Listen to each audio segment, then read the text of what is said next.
আসসালামু আলাইকুম। শুরু করছি অবরুদ্ধ নিষেধ উপন্যাস। লিখেছেন তাজস্মিতা মুর্তজা। পর্ব সংখ্যা 11। রাবেয়া বেলা 11টার দিকে মায়ের বাড়ি গেলেন। বড় ভাইয়ের কাছে কিছু ধার পাওয়া গেলে তাও পাওনাদারদের একটু ঠেকানো যাবে, সময় পাওয়া যাবে চাইলে। আমজাদ সাহেবের অরাজি গম্ভীর মুখ দেখিয়েও গেছেন রাবিয়া। অন্তুও চলে এলো। আব্বুর উদ্গীর্ণ মুখ আর কাতর চোখের চাহনি ভালো লাগে না। বছরখানেক আগে রাবিয়ার পিত্তথলিতে পাথর ধরা পড়ল। তৎক্ষণাৎ সার্জারি করিয়েছিলেন আমজাদ সাহেব। আব্বু আম্মু দুজনেরই হাই ব্লাড প্রেশার, ওষুধ পানির খরচ, অন্তর পড়ালেখা, যাবতীয় দরকার গোটা সংসারের সবই বইছেন আমজাদ সাহেব। সব করতে ঋণ করতে হয়েছে আমজাদ সাহেবকে। অন্তিক একটা দোকান করেছে বড় বাজারের মধ্যে। অনুরা তার চেয়ে ছোট ব্যবসা করে মাসে লাখ টাকা আয় করছে। অন্তিকের দোকান দিন দিন খালি হচ্ছে, পুঁজিসহ নেই হয়ে যাচ্ছে। বাড়িতে টাকা পয়সা দেয় না অন্তিক। আমজাদ সাহেবও চান না। এখনও তিনি যেন বাড়ির একমাত্র কর্তা, অথচ চাকরি থেকে রিটায়ার করেছেন বহুদিন আগে। তার কর্মবিশেষ উচ্চপদস্থ ছিল না, স্কুল মাস্টার। পুরো পরিবার সহ অন্তিকের বউয়ের ভাতটাও নিশ্চয় বহন করছেন তিনি। অন্তিকে নিজের লালবাতি জ্বলা ব্যবসার ব্যাপারে কোনো আলাপ করেন আব্বুর সাথে। অন্তিক অকালে বউ আনার পর স্বপ্নভাঙা আমজাদ সাহেব মার্জিয়ার সামনে দাঁড় করিয়ে দুটো থাপ্পড় মেরে বলেছিলেন, খেতে দিবি কোত্থেকে? সেই তো আমার ঘাড়েই চড়ে বসবি। অন্য উপায় আছে?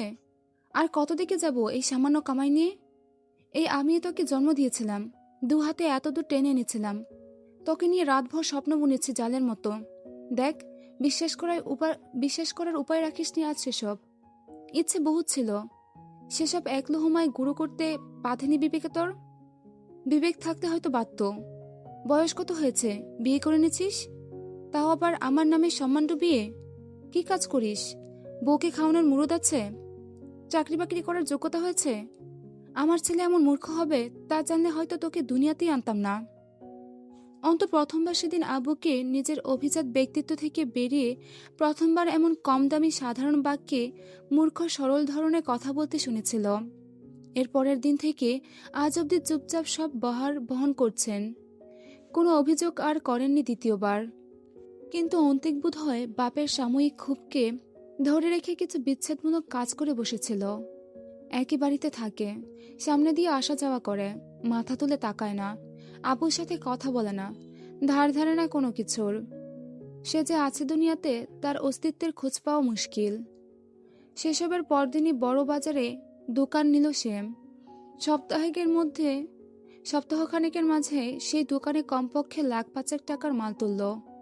টাকা কোথায় পেয়েছে তার হদিশ কেউ জানে না, আর না জানানোর প্রয়োজন মনে করেছে অন্তিক কোনোদিন।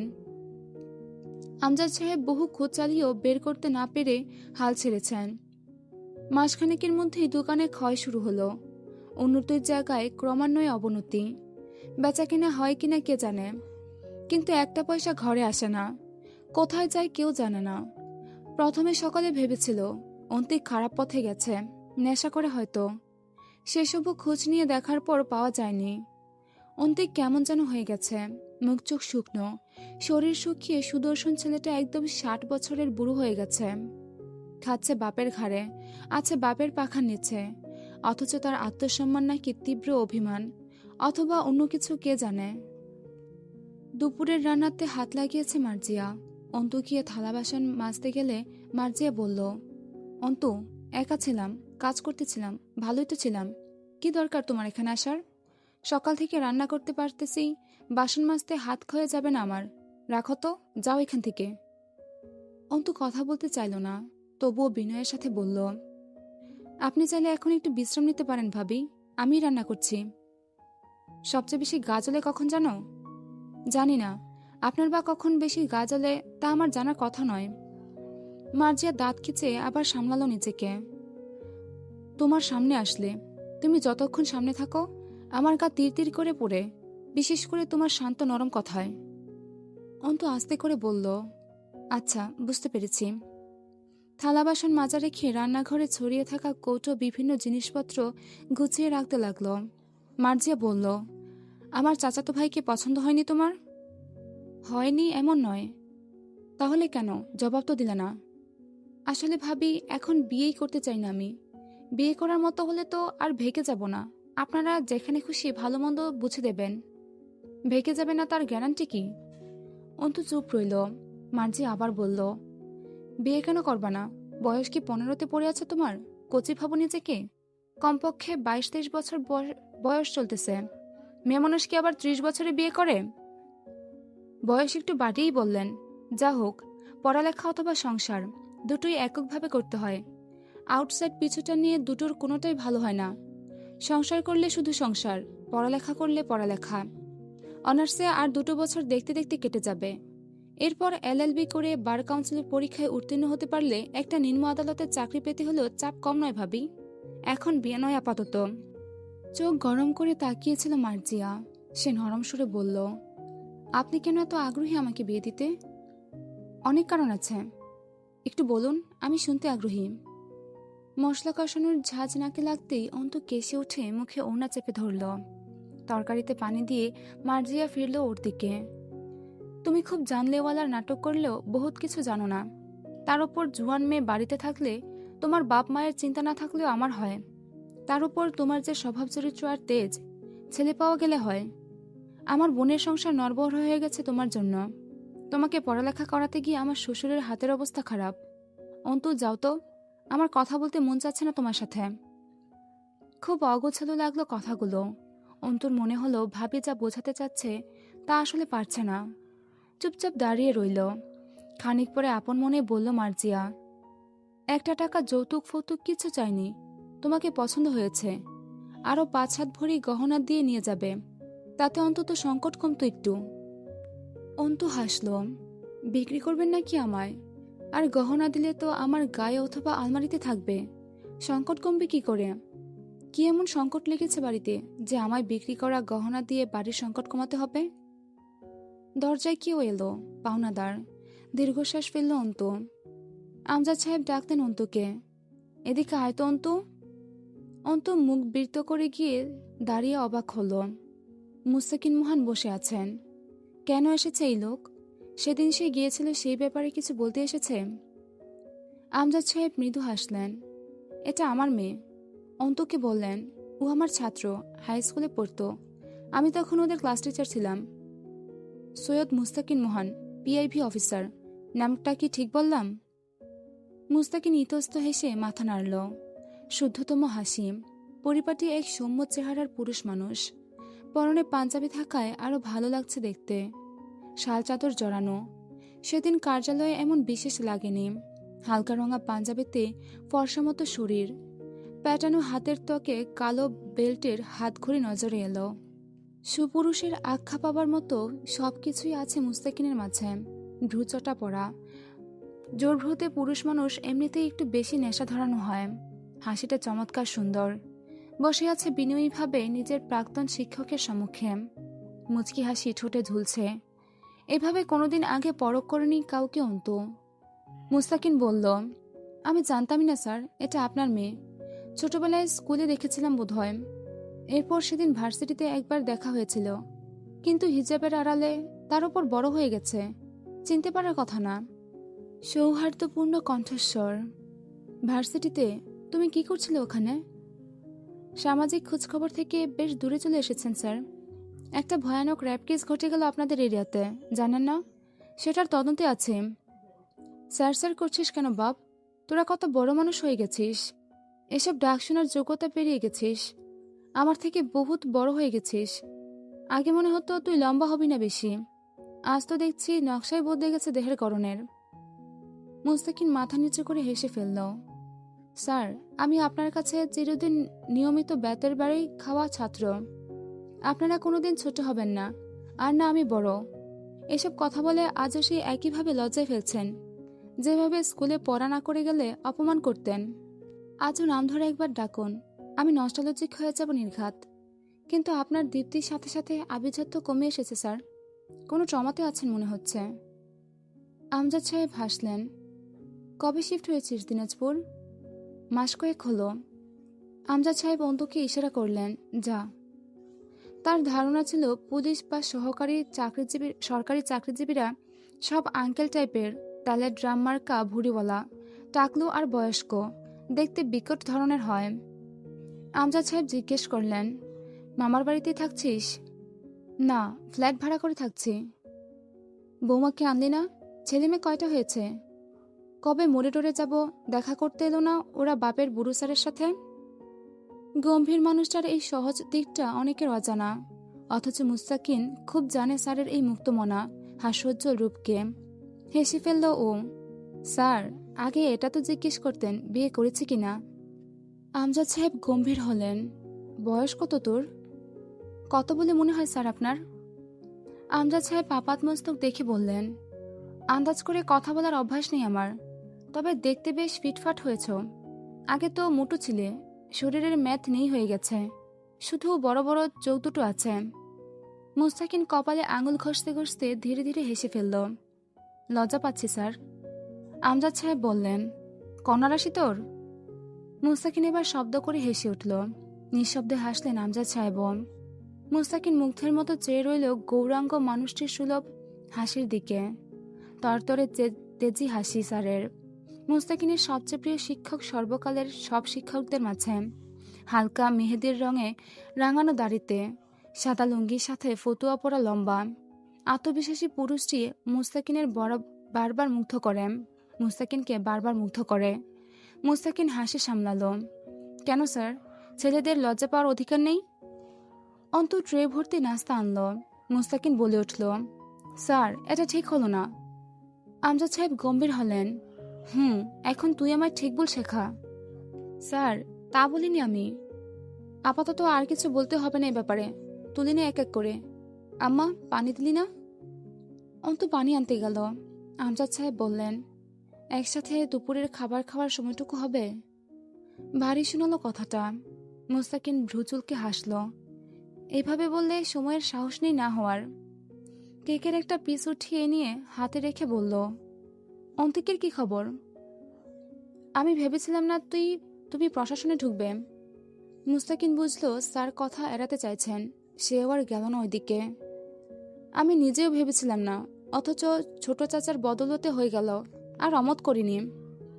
বিয়ে সাথী করবি না? স্যার একবার তুমি বলছে, একবার তুই। বেশ উপভোগ্য লাগার বিষয়টা। কেকের টুকরো চিবিয়ে জবাব দিল, ভাবিনি এখনো। ভাবার সময় আসছে না যাচ্ছে? সময় কোথায় সংসারকে সময় দেওয়ার মতো? সারাদিন দৌড়ের উপর আছি। আমার তো জিনের মতো ঘাড়ের উপর ভর করে আছে। তিন বেলা ফোন করে কাঁদছে বলছে। দুপুরের খাবার বেড়ে দিতে মার্জি এলো না। আগত্য অন্তুকে তদারকি করতে হলো। আব্বুই তুলে তুলে খাওয়াচ্ছিল, সে হাতে হাতে সাহায্য করল। মাঝে মধ্যেই আব্বুর পুরনো ছাত্ররা আসে আব্বুর কাছে। এরকম সচরাচর দেখা যায় না। ছাত্ররা সচরাচর শিক্ষকদের ভুলে বসে, অথচ আমজাদ সাহেব শিক্ষকের চেয়েও বড় কিছু তার ছাত্রদের কাছে। অন্তু গরুর মাংস তুলে দিল তার প্লেটে। সঙ্গে সঙ্গে মুস্তাকিন মুখ তুলল। গরুর মাংসের সমস্যা আছে আমার, খাই না। আমজাদ সাহেব বললেন, শুনে দিবি তো? আচ্ছা, আর একটা পরিষ্কার প্লেটে নতুন করে ভাত বেড়ে তুলে দে। মুস্তাকিন বাধা দিল, ব্যাপার না, তার প্রয়োজন হবে না, আপনি শুধু মাংস তুলে নিন। অন্তু একটু অপ্রস্তুত হলো, মাংস কি করে তুলবে? চামচ দিয়ে তুলতে গেল। মুস্তাকিন হাসল। হাত দিয়ে তুলুন না, পাত থেকে চামচ দিয়ে মাংস তোলা যায়? প্লেট থেকে হাত দিয়ে মাংস তুলে নেওয়ার পর অন্তুর শরীরে অস্বস্তি জেঁকে বসল। খাওয়া শেষ করে হাত মোছার জন্য গামছা চাইল মুস্তাকিন। অন্তুর মনে হলো আগে যে দুদিন মুস্তাকিনকে দেখেছে খুব পেশাগত শক্ত লেগেছিল, আজ একদম তা লাগছে না, সহজ মিশুক ও ব্যক্তিসুলভ লাগছে।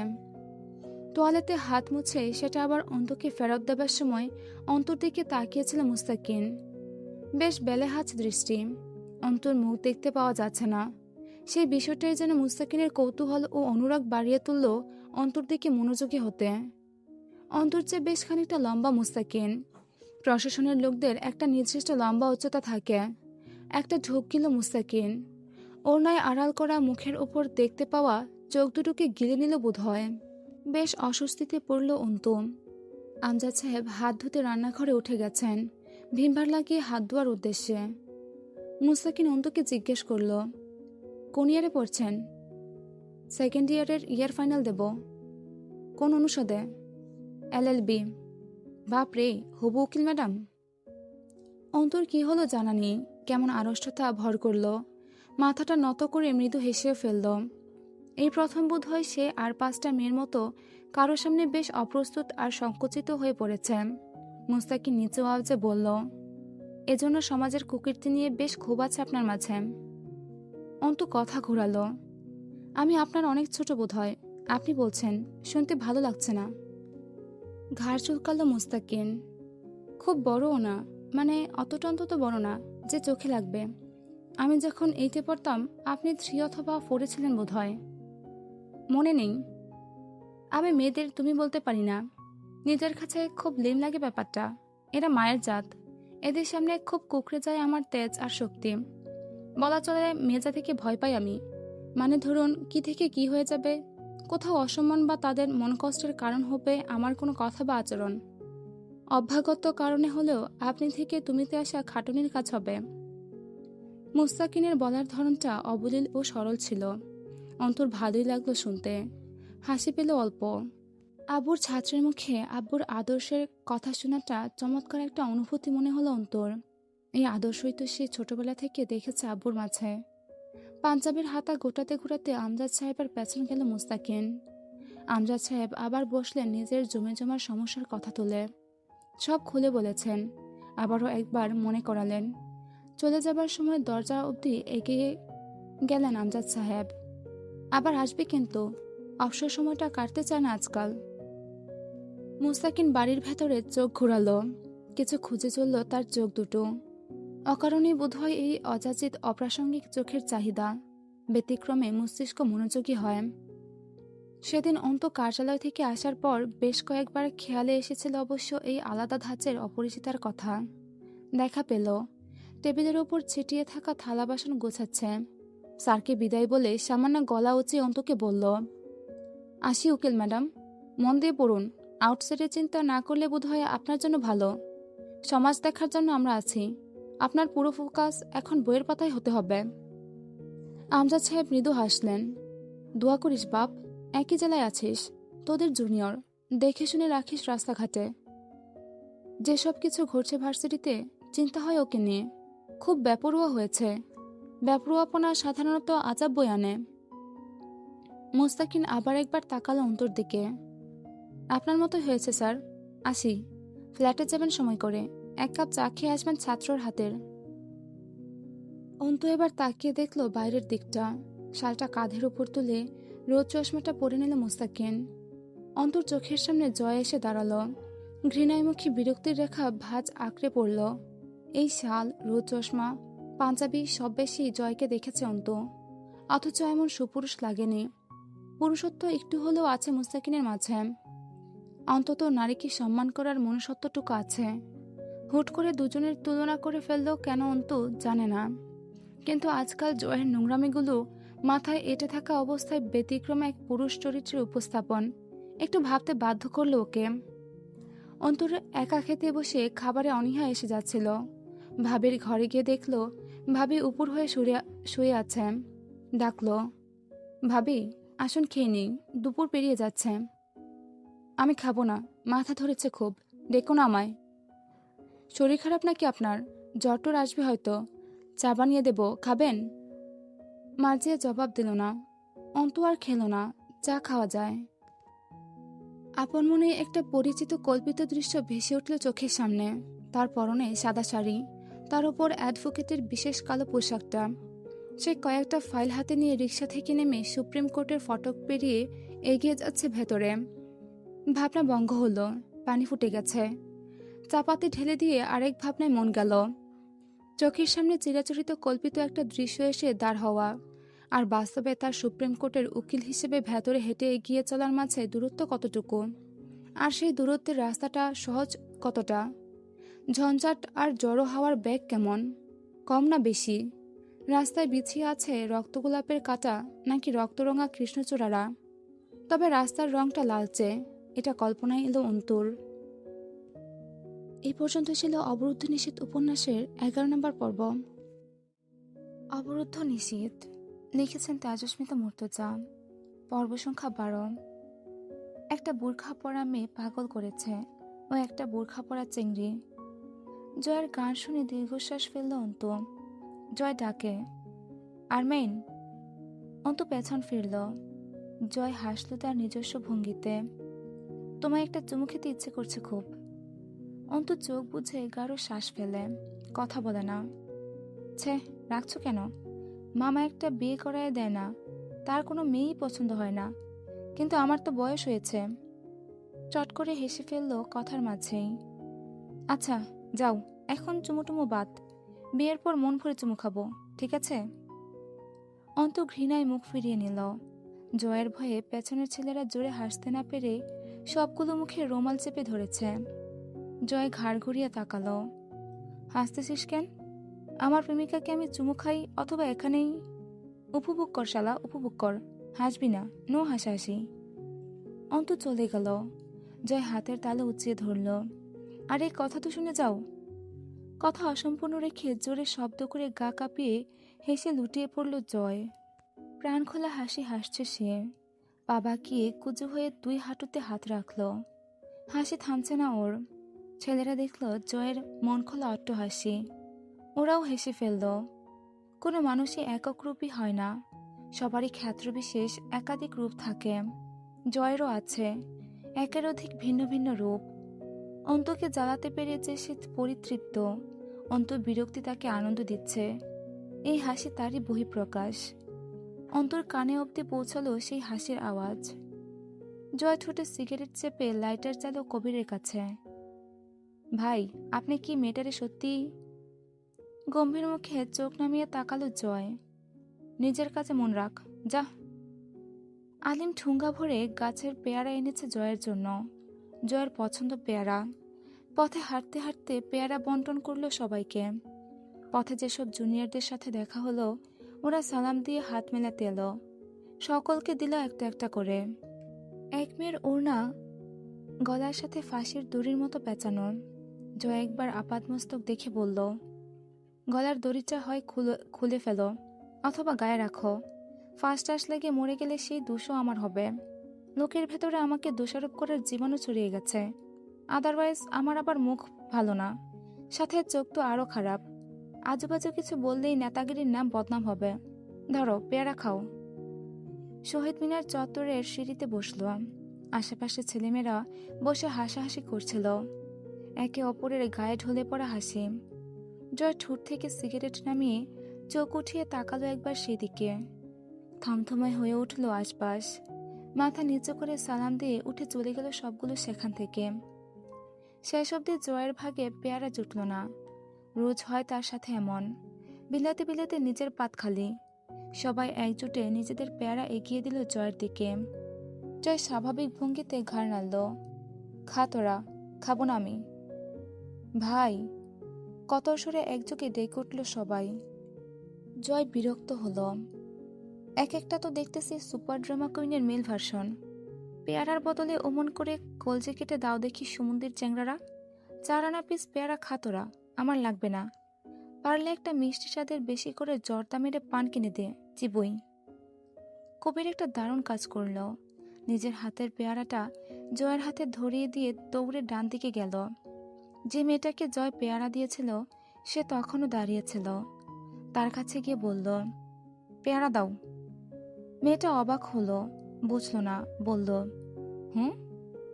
কবির পেয়ারাটা কেড়ে নিল, দৌড়ে এলো দলের কাছে। কিছুক্ষণ কেউ মুখ বন্ধ করলো না, কথা বলল না। খানিক সময় যেতেই সবগুলো হু হা করে হেসে উঠল। রাহাত কাঁধ থাপড়ায় কবিরের। মামা, কি কামড়া করলি? কেড়ে নিয়ে চলে এলি? ভাই, তোকে আমি এই বছরের সেরা পেয়ারা ফেরত অ্যাওয়ার্ড দেব, সাথে থাকবে 2 বালতি পেয়ারা ভাজি এবং পেয়ারার হালুয়া। কবির গম্ভীর মুখে বলল, ভাই একটা ডাউট, আপনি আসলে যদি মেয়েটাকে ভালো না বাসেন তাইলে? জয় চোখ তুলল। আমি যা বলি করি তা যে কোনো মেয়ে ভয় পেয়ে হোক আর ভালো লেগে সায় দিত, মিঠা কথা বলতো, আর চোখে তাকাতো, দেখতো আমায়, লজ্জা পেত। যে লজ্জায় লজ্জা না থাকে, আসলে নির্লজ্জতা। 2-1 দিন গেলে গা ঘেঁষত, এরপর আমার মনোযোগ পাওয়ার চেষ্টা করত। এসব যে কোনো মেয়েই করত, ভয়েই হোক অথবা ইচ্ছে করে। ওদেরকে জ্বালানোর কিছু নেই। সুতো না টানতেই গায়ে আছড়ে পড়া খানকি সব। ওদের জ্বালালে বিরক্ত হতো ওরা, বা সেটা কি জ্বালানো হতো, না নিজের ব্যক্তিত্ব আর পদের নাম বিসর্জন দেওয়া হতো? ঠিক কথা ভাই। ভার্সিটি ক্যাম্পাস ফাঁকা প্রায়। জয় সিগারেটের টান দিল আরেকটা। আরমিন সেরকম না ভাই। আমার আচরণ কাছে যাওয়া, কথা বলা সবাইতে ওর গা চিটমিট করে ওঠে। ঠিক যেমন ধর ফুটন্ত বালুতে মুড়ির চাউল যেরকম। আর এখানেই মজাটা। তুই জানিস না, আমি ওর সামনে গেলে ও ঠিক কতটা অস্বস্তি আর ঘৃণা নিয়ে আমার সামনে দাঁড়িয়ে থাকে। ধরে নে একটা আজাব আমি ওর কাছে। আসলে ওকে বিরক্ত করার ইন্টারেস্টটা এখানেই। কিন্তু ভাই, জয় হাসল। রাহাত, ছাড় দেয়া আর ছেড়ে দেয়াকে গুলিয়ে ফেলিস না বাপ। ছাড় দিয়ে রেখেছি, সুতো আমার হাতে। সুতো জড়াতে শুরু করলে হুড়মুড়িয়ে এসে আমার খপ্পরে পড়বে। ও আমাকে চ্যালেঞ্জও করেছে জানিস। আর কাউকে কিছু বলতে দিল না। কবিরের দিকে তাকালো। এ অমলেট, গিটারটা দে আমার। ওর কোলে গিটার তুলে দিল কবির। তাতে টুংটাং সুর তুলে বজ্রকণ্ঠে গলা ছেড়ে চেঁচিয়ে গেয়ে উঠল। ধরো কুলকি মারো টান, গাঞ্জা বাবার আসে কান, মইরা গেলে সঙ্গে কিছু যাবে না। গা দুলিয়ে হেসে ফেলল নিজেই। ছেলেদের অবস্থাও বেকায়দা। জয় গিটার নামিয়ে রেখে সিঁড়ির দিকে ঝুঁকে বসল। গা কাঁপিয়ে হাসছে। হাসির ধমকে শরীর দুলছে তার। ছেলেরা ভীষণ ভক্ত জয়ের। নেতা নেতা ভাব, সভ্যতার বড় অভাব। সামনে দিয়ে একটা ছেলে হেঁটে যাচ্ছিল। জয় ডাকল, এই শোন, এদিকে আয়। ছেলেটা এসে দাঁড়ালো। জয় আগাগোড়া চোখ উপর নিচ করে দেখলো একবার। প্রশ্ন করল, নাচতে পারিস? ছেলেটা বোকার মতো চেয়ে আছে। জয় বিরক্ত হলো। নাচতে পারিস নাকি? ছেলেটা না বুঝে বোধ হয় ঘাড় নাড়ল। জয় জিজ্ঞেস করল, কি কি নাচ পারিস? কথা শেষ করে কবিরের দিকে কাঁধ বাঁকিয়ে চিবোতে চিবোতে বলল, আজকাল খুব শুশুরি টের পাচ্ছে ভেতরে, আগুন বেড়ে গেছে। কবির উদ্ভট হাসল। ভাই, কি কন না কন, দিনের বেলায় কেমনে কি, রাতে একটা ব্যবস্থা হবে না হয়? ভ্রু জড়ায় জয়। দিনের বেলা শ্বশুরে ওঠা যাবে না নাকি? এখন বুঝতেছি মানুষ বিয়ে কেন করে, দিন হোক বা রাত, যখন তখন, ফুল টাইম। ভাই, আপনিও জীবনে বিয়ে শাদী করবেন? মানে আপনার হাবভাব দেখে কিন্তু কোনোদিন মনে হয় না যে আপনি বিয়ে করবেন। কথা খারাপ বলিসনি তুই। আমিও ভাবছি কয়দিন ধরে তোকে একটা বিয়ে দেব। এরপর বউটাকে আমি আর তুই ভাগ করে নেব। ভাগাভাগি এক মহৎ মানসিকতার পরিচয়। সবাই মিলে করি কাজ, হারে জিতে নাহি লাজ। সপ্তাহে 3 দিন তোর, 3 দিন আমার, বাকি শুক্রবারটা আমার বোনাস। রাহাত হেসে গড়াগড়ি খায়। ভাই, বউ ওর, কিন্তু বোনাস আপনি কেন পাবেন? বিয়ে কে দেবে হে শালা? যেই ফকিরের শিরনি খাও সেই ফকির যেন না। তোর মনে হয় কবিরের জীবনে বিয়ে হবে আমি সুপারিশ না করলে? ভাই, কিন্তু আপনি বিয়ে করবেন না কেন? জয় পেয়ারাতে কামড় দিল। পুরুষ 2 প্রকারের, এক বিবাহিত, 2 জীবিত। তবে বেশি দিন বেঁচে থাকা ঠিক না। বেঁচে থাকার কোনো টেস্ট নেই। থু। ভাই, তার মানে পুরুষ বিয়ে করলে বেঁচে থাকে না? জয় মাথা নাড়ল। চান্স নেই। নজর ঘুরিয়ে সামনে দাঁড়ানো ছেলেটাকে বলল, একটা চম্পেশ বেলি ডান্স দে তো, নাচ।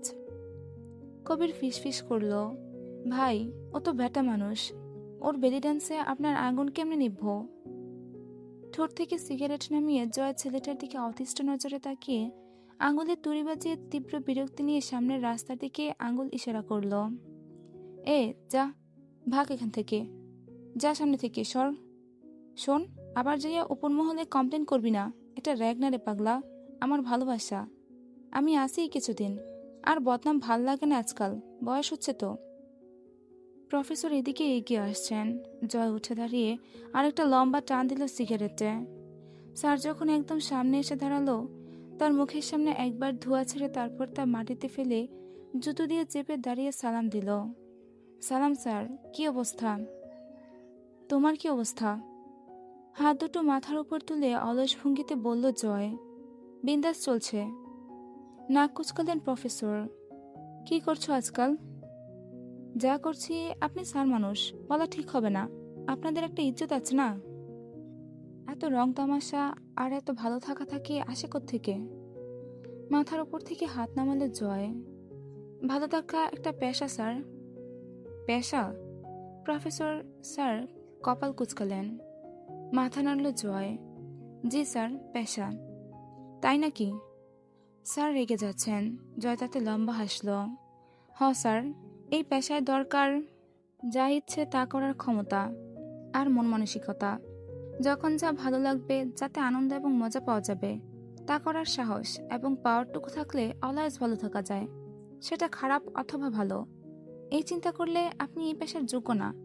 তাইলে আপনাকে ওই মাল গিলে ডিপ্রেশন কাটাতে হবে। তোমার কাছে এই পেশা আছে বলে তুমি মাল গেলো না, সিগারেট টানো না? ওটা তো স্টাকিল স্যার, জোয়ান ছেলে পেলে আমরা। রাত হলে 2-1 প্যাক মাল পেটে না ফেললে চলে। এবার চূড়ান্ত রেগে গেলেন স্যার। বজ্জাত ছেলে, তোমার সাথে কথা বলে তো উচিত হয়নি আমার। এমন ভাব করছেন যেন আজকেই প্রথম অনুচিত কোনো কাজ এবং শব্দের সাথে পরিচিত আপনার। দিনে কয়টা উচিত কাজ করেন? যেসব কাজ করেন আপনি, আমিও অত খারাপ না। মুখ খোলেন না স্যার, বদনাম করছেন মুখের উপর। এদিক ওদিক তাকাচ্ছে আর কথা বলছে জয়। এটা তার উল্লেখযোগ্য বৈশিষ্ট্য। কোনো সময় চোখের চাহনি এবং ঘাড় স্থির থাকে না, পাখির মতো তাকে তুকে চলতে থাকে। প্রফেসর জিজ্ঞেস করলেন, কবে এসেছো ঢাকা থেকে? আবার ঢাকা ফেরার সময় এলো, আপনি আসার কথা বলছেন? পরীক্ষা কবে? পরশুদিন যাব। পাখিদের মতো চোখের চাহনি এবং ঘাটটা সর্বক্ষণ ছটফটে চঞ্চল বেপরোয়া জয়ের। প্রফেসর বললেন, ভালো হও, বকাটে হচ্ছে দিন দিন। একটা বিয়ে দিয়ে দেন তাইলে ভালো হয়ে যাই। তোমাকে মেয়ে দেবে কে? এমন বাপ নেই দেশে আমার জানা মতে। দিনকে দিন যা হাবাতে হচ্ছ, 1 নম্বরের ম্যানারলেস তুমি। জয় সোজা হয়ে দাঁড়ালো, নাক শিউরালো। দিলেন তো মুডটার আব্বা মা করে। ম্যানার্স কি জিনিস? What is manners? সাতা খায় না গায়ে মাখে? ম্যানার্স আর আমি একসাথে? এই অসম্ভব বাক্যটারে উচ্চারণ করার খুব দরকার ছিল আপনার এই মুহূর্তে? যান যান, কোথায় যাচ্ছিলেন যান। আপনার উদ্দেশ্যে সম্মান দেখিয়ে আবার সিগারেটটা ফেলে দিলাম। 18 টাকা একটা সিগারেটের দাম। গম্ভীর মুখে তাকালেন স্যার। শুধরাবে না? এগিয়ে গেলেন প্রফেসর। জয় আনমনেই বলল, শুধরালে কি আপনার মেয়ে বিয়ে দিবেন আমার সাথে? স্যার পেছনে ফিরল। কচু দেব। জয় স্যান্ডেলের ফিতা লাগাতে লাগাতে মুখ না তুলেই বলল, লাগবে না, ওটা আপনি জুস করে খাইয়েন, পেট কমবে। আমার অ্যালার্জি আছে, গা চুলকায়। স্যার কপালে হাত ঠুকলেন। কবির জিজ্ঞেস করল, কি করবেন ভাই এখন? তুলির শ্বশুরবাড়ি যাব, কোয়েলকে আনতে যাব। সীমান্ত শালার চুলকানি বাড়ছে, ভালো একটা মলম কিনে নিয়ে গিয়ে একটু লাগিয়ে দিয়েছি। জনসেবা করাই তো কাম আমার। ভাই, মাইরেন না ওরে, সামনে কিন্তু নির্বাচন। হামজা ভাই জানলে আমি শেষ। নতুন একটা বাছাই অনুষ্ঠিত হবে আবার, কিন্তু জয় তাতে অংশগ্রহণ করবে না। হামজা জয়কে বলেছিল, আমার পদটা তুই নে, নমিনেশন পাইয়ে দেব আমি। জয় জানিয়েছে, শখ নেই, এই পদই ভারী পড়তেছে আমার উপর। এইটাই কখন জানি অন্য কারো ঘাড়ে চাপায় দেব না। মালটাল খেয়েছিস? মাথা ঠিক আছে? পদ কি মুড়ির মুয়া তোর কাছে? ভাই, ভালো হওয়া সহজ কাম, ঠিক ততটাই কঠিন হলো ভালো হওয়ার নাটক করাটা, যেটা আমাকে ছাত্রনেতা হিসেবে প্রতি মুহূর্তে করতে হচ্ছে। কোনো রকম অসভ্যতা, অশ্লীলতা, উচ্ছৃঙ্খলতা চলবে না। শালা মার্কা কথা একখান। কেন বাল, আমি যদি আসলে ভালো না হই, তাইলে আমি নাটক করব কে? তাও আবার বিনা পয়সায়। আমি ভালো না, তবুও মানুষের মনোরঞ্জনের জন্য নাটক করতে হবে। যাত্রাপালার জোকার আমি? এসব ভারী নাম, ভালো মানুষের পদক, কর্তব্যপরায়ণতা, এসবে গা চুলকানি আছে আমার। তবুও শুধু রয়ে গেছি ক্ষমতা হাতে রাখার জন্য, নয়তো এই বালের পথ আমার সাথে যায় না, তুমিও জানো। হামজা গম্ভীর চোখে তাকালো। হামজার চোখের মনে আলকাতরার মতো কালো রঙা, তাতে যেন চোখের দৃষ্টি আরো সুচালু লাগে দেখতে। জয় বোঝানোর মতো করে বলল, ছে, আমার কথা বোঝার চেষ্টা করেন না কেবল। আমি আমার স্বাধীনতা হারাইয়ে ফেলছি এই দায়িত্ব পালনে। নেতার মেলা গুণ থাকা লাগে, আমার নাই। প্রতিদিন আর্মিন আমার সাথে যা করে বেড়াচ্ছে, তুমিই কও, কেন সহ্য করতে হইতেছে? আমি চাইলেও কষে চারটা থাপ্পড় লাগায় কানে ঝিঝি দেখাতে পারি না, মন ভরে বকতে পারি না শালিরে, কারণ আমি ছাত্রদলের লিডার, চ্যাটের বালামার। হামজা এই ব্যাপারে কিছু বলল না, সতর্ক করল, বাড়ি থেকে বের হবি না। হলে কি? হামজা শীতল চোখে তাকালো। এ কথার খেলাপি হলে নিজের হাতে হাঁটুর হাড় ভাঙবো আমি তোর। মাঝারের ছেলেরা 3 বেলা নজর রাখছে বাড়ির উপর। তোর ভাবি ওই বাড়ি যাবে বলে জিদ ধরে বসে আছে। বিকেলে সম্মেলন আছে, একটা হাঙ্গামা হবেই হবে। সাবধান করলাম, বাইরে যাস না। জয় ঘড়ি দেখল, 10টা বাজে বেলা। ছাদে গিয়ে কবুতরের খাবার দিয়ে 2টো কবুতর ধরে আনলো কচি দেখে। তরুকে ডেকে বলল, পাতলা ঝোল রান্না করতে বলবি, আমি আর মামি খাবো। মামির শরীর ভালো? এখন ব্যথা কম। আপনি কোথায় যাবেন? হামজা ভাই কিন্তু বের হতে নিষেধ করেছে। আমি গিয়ে বলে দেবো আপনি বের হচ্ছেন। জয় চোখ বুলালো তরুর উপর। ভাড়ায় চালি তো? হামজা ভাই ভাড়া দেয় তোরে আমার পেছনে লেগে থাকতে? কানটা 2 জোরে গরম করে দেব সমুদ্রের চিংড়ি। হামজা রুমে এলো। রিমি বিছানার উপর বসে আছে। গায়ের ওড়নাটা পরিত্যক্ত হালে বিছানায় পড়ে আছে। খেয়ালহীন উদ্ধভ্রান্তের মতো বসে আছে। হামজা গিয়ে বসলো সামনে। সকাল থেকে খাওনি কেন কিছু? আপনার পয়সায় কেনা কিছু খাওয়ার রুচি আসছে না। হামজা চরম ধৈর্যশীল পুরুষ, তবুও যেন ধপ করে আগুন লেগে গেল ভেতরে। তা গিলিয়েও ফেলল মুহূর্তে। হাসলো অল্প। তাহলে কার পয়সায় খাবে? স্বামীর পয়সায় তো খেতে হবে তোমাকে। আপনি স্বামী? হিসেবে তো তাই আসে। ওই হিসেব ভুল ছিল। তাই নাকি? তো এখনকার নতুন সঠিক হিসাবটা কি? আপনি জানোয়ার, জঙ্গলি পশু, অত্যাচারী ক্ষমতালোভী কুকুর। আমি আব্বুর কাছে যাব যখন বলেছি তখন যাবই। আপনি জানেন আমার জিতকে। আপনাকে চেনাতে ভুল ছিল অনেক। হামজা নিজে উঠে গিয়ে খাবার আনলো। তার রিমির সামনে রাখতেই প্লেট ধরে গায়ের জোর দিয়ে ছুঁড়ে ফেললো রিমি। হামজা তাকিয়ে দেখলো একবার প্লেটটা। রশিদা খালা দৌড়ে এলেন। প্লেট উঠাতে গেলে হামজা বলল, হুম। রশিদা তাকালেন। হামজা দুধারে মাথা নাড়ল। আপনি যান, যে হাত থেকে পড়েছে ওই হাতেই উঠবে, সমস্যা নেই, যান আপনি। রিমিকে জিজ্ঞেস করলো, কি করবো এই বাড়ি গিয়ে? দেখবো নিজের চোখে। আপনার মতো জানোয়ারের হাত কোনো বাড়িতে পড়লে সেই বাড়ির হাল কি হয়? চুরমার হয়ে যায়, তা দেখে কি হবে? ফুঁসে উঠল রিমি। আপনার একটু আফসোস নেই এসব নিয়ে? অভ্যেস নিয়ে আফসোস করার? আমি নিজের কাছে কোনোদিন আফসোস করিনি রিমি। সেটা যতই নিকৃষ্ট কাজ হোক না, আমাদের কাজই বিতর্কিত। এটা পলিটিক্সের পলিসি। রিমি ডুকরে উঠল। হামজার বুকে কঠিন 2টো ঘুষি মারল। চোখের সামনে থেকে যান, আপনাকে সহ্য হচ্ছে না আমার। যা করছি দলের প্রয়োজনে। তোমার চাচা আমাকে মারতে চাইলে ভালোভাবে মিটিয়ে নিতাম, কিন্তু সে আমার দুর্বলতা খুঁজে বের করে সেখানে আঘাত করেছে বারবার। এটা ভয়ঙ্কর রিমি। যে তোমাকে নয় বরং তোমার দুর্বলতাকে টার্গেট করে, সে তোমার জন্য জাহান্নামের মতো ভয়ানক। আমার ক্ষতি করার চেষ্টা করছে গোপনে, অথচ প্রকাশ্যে আর খারাপভাবে জয়ের দিকে হাত বাড়াচ্ছে। একবার ট্রাক চাপা দিয়ে পরের বার ছুরির আঘাত করে। মাঝারের প্রাপ্য ছিল যা, তা পেয়েছে ও। এ নিয়ে তুমি বেশি বেশি করছো। পছন্দ হচ্ছে না ব্যাপারটা। ঝরঝর করে কেঁদে উঠল রিমি।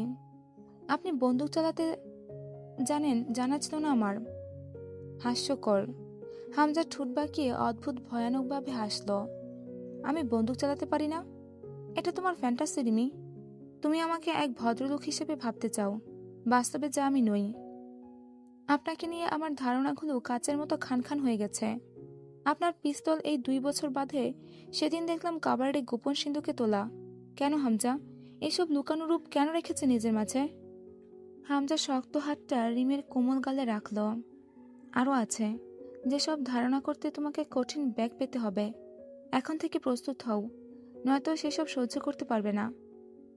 রিমি অবাক হয়ে কিছুক্ষণ চেয়ে থেকে বলল, আমার ভাই ছিল না, মাঝার ভাইয়া আমাকে কোলে পিঠে চড়িয়ে মানুষ করেছে। আপনি তার পেটে ছিদ্র করে রেখে এসেছেন? আপনি মানুষ? হামজা হাসল। মানুষই তো, রাজনীতির মানুষ। রাজনীতিতে মানুষ ক্ষমতার জন্য এত নিচে নামতে পারে?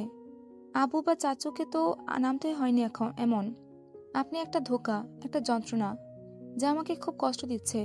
আমি সইতে পারছি না। আপনার মুখ দেখেও বুক ভেঙে আসছে। হামজা হাসল। তুমি বোকা আর সরল রিমি। তোমার বাপ চাচা কি করেছে তা তো আর তোমার সাথে আলোচনা সভা ডেকে করেনি। নিজের বাপ চাচা তোমার কাছে খারাপ হবে না, এটাই স্বাভাবিক। আর রইল কথা মাঝারের, তো ও তোমাকে কোলে পিঠে করে মানুষ করেছে বলে তোমার এত মায়া। আর আমি আমার এই হাতে জয়কে মানুষ করেছি। আমার কি? তোমার এই জিদ কোথায় গিয়ে থামবে, কোন কোন মোড় পাড়ি দেবে জানা নেই। তবে এসব ঝেড়ে ফেলো মাথা থেকে। ও বাড়ি থেকে যেদিন তোমায় নিয়ে এসেছি আমার নামে কবুল পড়িয়ে, তুমি আমার হয়েছ। অতএব আমাকে ঘিরে চিন্তাধারা থাকা উচিত তোমার। বাপের বাড়ি পর হয়েছে, আমি তোমার জাত পরিচয় এখন। রিমিকে কান্নারত রেখেই বেরিয়ে পড়ল হামজা। সাদা ধবধবে পাঞ্জাবির উপর ঘিয়ে রঙের মুজিব কোট বেশ মানিয়েছে শ্যামবর্ণের লম্বা শরীরটাতে। গাড়িতে ওঠার আগে কবির দ্রুত গিয়ে গাড়ির দরজা খুলতে গেল। হামজা রোদ চশমা খুলে বলল, এসব ফর্মালিটি দেখাবি না আমার সঙ্গে, পছন্দ না আমার। চারিদিকে পোস্টারে ছেয়ে গেছে পথঘাট, মাইকিং চলছে রাস্তায় রাস্তায়। সেসব পেরিয়ে এগিয়ে চলল হামজার গাড়ি পলাশের ডেরার দিকে। দিনাজপুর শহরের সন্ত্রাস বিস্তারের কর্মসূচি যার হাতে নিয়ন্ত্রিত, রাজন ও তার ভাতিজা পলাশ। হামজার মোটেও ইচ্ছে ছিল না রিমকে কাঁদিয়ে এসব করার, কিন্তু চাচা শ্বশুরমশাই খুব লাফাচ্ছেন, পাত্তাই দিচ্ছে না হামজাকে। আজও ক্লাবঘরের জানালার কাঁচ ভেঙে গুঁড়িয়ে দিয়ে গেছে। গোপন সূত্রে খবর পেয়েছে জয়কে কেসে ফাঁসানোর জন্য খুব শক্ত পরিকল্পনা নেমেছে ঝন্টু সাহেব। সুতরাং পলাশের সাহায্য একান্তই দরকার এই সময়। ভোটের আমেজে এলাকা রমরমা হয়ে উঠেছে। আজ বিকেলের সম্মেলনে কিছু লোক লাগবে হামজার, পলাশ দিতে পারবে সেই লোক। হামজা বেরিয়ে যেতেই জয় বেরিয়ে পড়ল ভার্সিটির ক্লাবের উদ্দেশ্যে, যেখানে ঝামেলা হয়েছে ছাত্র হোস্টেলের কিছু একটা। সাদা লুঙ্গি ও শার্ট পরে তরুকে ডাকল। তরু এলে বলল, তোর বড় শালটা নিয়ে আয়, এসে আবার দিয়ে দেব, নাকি সমস্যা হবে? তরু কথা না বলে বেরিয়ে এলো। তার জানটা যেখানে হাজির সেখানে শালের কথা বলছে। শালটা জয়ই আগের বছর কাশ্মীর থেকে কিনে এনে দিয়েছিল। ভার্সিটিতে ঢুকতেই ছেলেরা ভিড় করে ফেলল জয়কে ঘিরে। এজন্য সাধারণত জয় ভার্সিটিতে ঢুকে মুখে রুমাল বেঁধে, ক্যাপ পরে, পেছনের ঝোপঝাড়ের রাস্তা দিয়ে। সামনে দিয়ে ঢুকতেই সালামের জবাব দিতে আর ছেলেদের ভিড়ে বিরক্ত ধরে যায়। অনেকে হ্যান্ডশেক করতে এগিয়ে এলো, ভালো আছে কিনা জিজ্ঞেস করলো। ছেলেরা পেছনে, সামনে জয় হেঁটে এগিয়ে গেল ক্লাবের পথে। পথে হিন্দু ম্যাডাম শ্যামলী দাসের সঙ্গে দেখা হলো। জয় লম্বা করে একটা সালাম দিল, আসসালামু আলাইকুম ম্যাম। ম্যাম অল্প হাসলেন।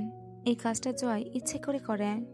হামজা থাকলে ধমক দিত, সালাম নিয়ে ইয়ারকি ঠিক না। কিন্তু জয়ের কাছে যুক্তি আছে, শান্তি সবার উপরই বর্ষণ করা যায়, তার উপর জয়ের তো কোনো ধর্ম নেই। কার্যালয়ে গিয়ে চেয়ার টেনে বসল। প্রথমেই এলো একদল সেকেন্ড ইয়ারের পরীক্ষার শেষে ফাইনাল ইয়ারের বিদায় অনুষ্ঠানের আয়োজন বিষয় নিয়ে। জয় হিসেব দেখে কাগজটা টেবিলে রেখে বলল, এত সব বড় লোকে আয়োজন করার মানে নেই কোনো, জিলাপি আর বাতাসা ছিটিয়ে হরির লুট দিয়ে দে। ভাই, এটা একটা কথা? কথা না? কথা কাকে বলে বলতো? মনের ভাব প্রকাশ করতে যে ধ্বনি বা আওয়াজ গলা দিয়ে বের হয় সেটাই ভাষা বা কথা। সেই হিসেবে আমারটা কথা ছিল না? কপাল চাপড়ালো ওরা সব। বোঝা গেল জয় এ ব্যাপারে আর কথা বলতে আগ্রহী নয়। তার সিদ্ধান্ত চূড়ান্ত। মজার ছলে আন্তরিক কথা আর আন্তরিক স্বরে বনওয়াট ভণ্ডামি করার লোক সে। পেপার ওয়েট নিয়ে খেলতে খেলতে বলল, হোস্টেলে কি হয়েছে? একজন বলল, ভাই, ভার্সিটিতে গতদিন বিকেলে আপনাকে নিয়ে বিতর্ক লেগেছিল। আপনি নাকি সেকেন্ড ইয়ারের একটা মেয়েকে হ্যারাস করছেন। মেয়েটা কমপ্লেন করেছে সাধারণ সম্পাদক মুকুলের কাছে, আপনার বিরুদ্ধে অভিযোগ করেছে। আপনি ওকে আজেবাজে ভাবে ডিস্টার্ব করেন, বাজেভাবে ডিস্টার্ব করেন ভার্সিটিতে আসলে। সাথে থেমে গেল ছেলেটা, বাকিটা বলতে ভয়। জয় হেসে ফেলল নিঃশব্দে, চেয়ারে হালান দিয়ে চোখ বুঝল।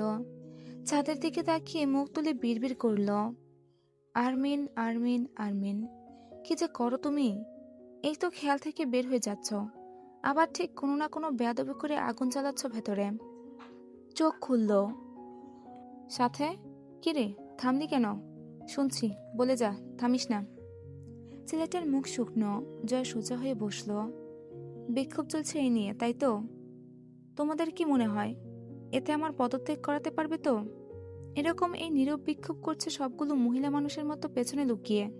ছে, শালারা হিজড়ার বংশ সব। এদের নিয়ে আদৌ সমাজে সাম্যবাদ প্রতিষ্ঠা হবে? এই যে গেট দিয়ে ঢুকলাম, একটা খোয়া পর্যন্ত ছুলো না কেউ। বিদ্রোহ সংগ্রাম পারে না এরা, অথচ ছাত্র রাজনীতিতে আছে। লজ্জাজনক। সামনে এসে একটা বকা পর্যন্ত দিল না কোনো শালা। এই নাকি এরা ছাত্রলীগ, এরা যুব সেবক। শালারা বালের আন্দোলন শিখেছে। আমি হামজা ভাইকে মানাতে পারছি না পদত্যাগের জন্য। কত দুঃখে আছি। অজান্তে হলেও আমার পদত্যাগ করিয়ে একটা উপকার করতে পারতো ব্যাটার শালারা। খাস মনে দোয়া দিতাম। সবার মুখে আতঙ্ক ছেয়ে গেল। জয় আমির পদত্যাগ করতে চায়। এই লোক মজার ছলে কঠিন সত্যি কথা বলে।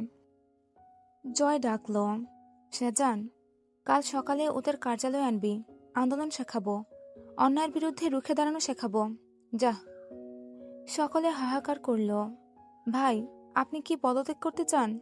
মানে? পেপারওয়েট হাতে তুলে উঠে দাঁড়ালো জয়। রাহাতকে বলল, আগামীকাল একটা সম্মেলন ডাক, সকলে যেন উপস্থিত থাকে। কাল না হলে পরে কিন্তু দেরি হবে। কাল রাতে গাড়ি আমার, ঢাকা থেকে ফিরতে দেরি হবে কয়েকদিন। বহুদিন, বেশ বহুদিন পর জয়কে কার্যালয়ে পাওয়া গেল সেদিন। রাজনৈতিক কর্মীর মতো সাদা ভদ্র পাঞ্জাবিতে নয়, জয় আমিরকে দেখা যায় তার চিরচেনা ভূষণে। লম্বা শরীরে সাদা ধবধবে থানের লুঙ্গি, একটা শার্ট, তার ওপর শাল জড়ানো, পায়ে চামড়ার স্যান্ডেল, তার বেল্ট খোলা। প্রয়োজন মতো ক্ষেত্রবিশেষ বদমাস রসিক জয় আমিরের চেহারায় ফুটে ওঠে গম্ভীর এক নেতৃত্ববোধ। অনেকদিন পর কার্যালয় থেকে সে দলবল সহ ক্যাম্পাসে নেমে চক্কর দিল চারিদিকে। এলএলবি বিভাগের ছাত্রী অন্তু, সেখানের হেড হলেন শিক্ষিকা মনোয়ারা রহমান। জয় অনুমতি চাইল দরজার বাহিরে দাঁড়িয়ে। আসবো ম্যাম? এসো। ম্যাম কিছু লিখছেন। জয় সালাম দিয়ে দাঁড়িয়ে থাকলো কয়েক মুহূর্ত, পরে বলল, বসতে বলবেন না ম্যাম? চশমার ফাঁক দিয়ে আর চোখে তাকিয়ে ইশারা করলেন ম্যাম। বসল জয়। কেন ডেকেছেন? নাস্তা নিয়েছেন ভালো কিছু? আপনার হাতে পাটিসাপটা খাই না কতদিন, ভেবেই খিদে লাগছে। পানি আছে ম্যাম? দুটো ঘুমের ওষুধ খাবো। আমার আবার ঘুমের ওষুধ পেটে পড়ার পর কাজ শুরু হতে দেরি হয়। এখন খেলে তবে বাড়ি গিয়ে ঘুমিয়ে পড়তে পারবো। মনোয়ারা ধমক দিলেন, শাট আপ, চুপ করে বসো। জয় ঠোঁটে আঙ্গুল ঠেকালো। ওকে, কিন্তু শুধু চুপ করতে বললেই তো হতো, বসে তো আমি আছি। মনোয়ারা কটমুটিয়ে তাকালেন। জয় হাতের পেপার ওয়েটটা টেবিলে ঘুরিয়ে খেলছে, ঠোঁটে বাচ্চাদের মতো দুষ্টু হাসি। মনোয়ারা দীর্ঘশ্বাস ফেললেন। এ পর্যন্তই ছিল অবরুদ্ধ নিষেধ উপন্যাসের 12 নম্বর পর্ব। আজ এই পর্যন্তই। পরবর্তী পর্বে আবার দেখা হচ্ছে। আল্লাহ হাফেজ।